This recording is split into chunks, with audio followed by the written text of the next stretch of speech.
आपको ये जानकर आश्चर्य होगा कि जिस तकनीक से उत्तरकाशी की एक सुरंग में फंसे 41 मजदूरों को सकुशल निकाला गया, इस तकनीक पर राष्ट्रीय ग्रीन ट्रिब्यूनल ने 2014 से ही प्रतिबंध लगा दिया था। इसको सहयोग कहें या किस्मत का लेखा कि मजदूरों की जिंदगी बचानी थी, और वो भी रैट होल माइनिंग यानी चूहा खदान प्रक्रिया के जरिए।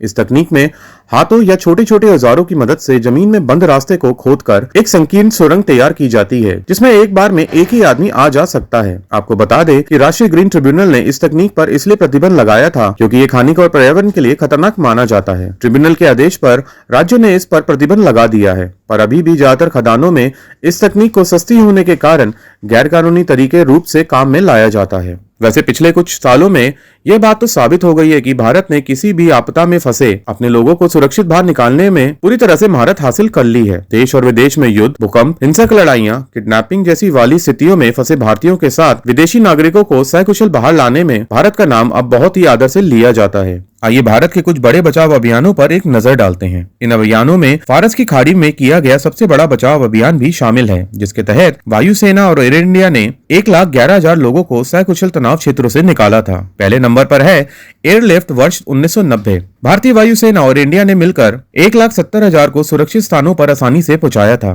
क्योंकि सद्दाम हुसैन के नेतृत्व में इराक ने कुवैत पर हमला कर दिया था। इस असंभव कार्य को पूरा करने के कारण भारत का नाम गिनीज बुक में दर्ज किया गया है। दूसरे नंबर पर है एमनेस्टी एयरलिफ्ट ईयर 1996। इस अभियान के तहत भारत के उन 60,000 भारतीयों को सही सलामत वापस लाया गया था जिनके पास सऊदी अरब में रहने का वैध वीजा नहीं था। तीसरे नंबर पर है वंदे भारत ईयर 2020। इस बचाव अभियान के दौरान एयर इंडिया ने कोरोना महामारी के कारण विदेशों में फंसे 15,000 भारतीयों को ठीक ठाक स्थिति पर पहुंचाया था। चौथे नंबर पर है सुकून ईयर 2006। भारतीय वायुसेना ने इस बचाव अभियान के दौरान 5600 भारत, नेपाल और श्रीलंका के नागरिकों को बाहर निकाला था, जो लेबनान और इसराइल के युद्ध में फंसे हुए थे। पांचवें नंबर पर है राहत ईयर 2015। वायुसेना और एयर इंडिया ने मिलकर यमन और सऊदी अरब के युद्ध में फंसे 4600 भारतीय और विदेशियों को युद्ध भूमि से निकाला था। छठे नंबर पर है ऑपरेशन मैत्री ईयर 2015।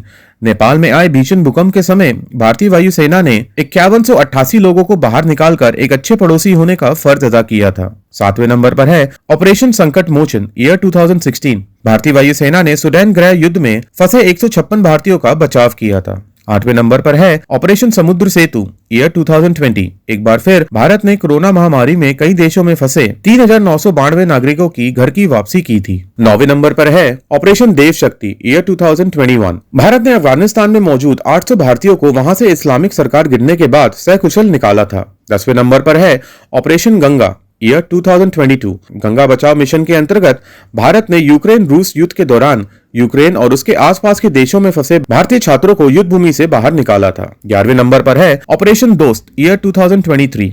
सीरिया और तुर्की में उस दौरान आए भूकंप में बचाव और राहत कार्यों के जरिए 550 लोगों को बचाया गया था। 12वें नंबर पर है ऑपरेशन कावेरी ईयर 2023। भारतीय सशस्त्र सेना ने सुडैन संकट के दौर में एक जबरदस्त बचाव अभियान चलाकर वहां फंसे 3,862 भारतीय और विदेशी नागरिकों को सफलतापूर्वक सुरक्षित स्थलों पर पहुंचाया था। और 13वें नंबर पर है ऑपरेशन अजय 2023। इस वर्ष अक्टूबर में भारतीय वायुसेना और एयर इंडिया की जोड़ी ने इजरायल में उपस्थित 1200 भारतीय नागरिकों को बचाकर सही सलामत वापस लाई थी, जो इजरायल और हमास के बीच चल रहे सैन्य टकराव में फंसे थे।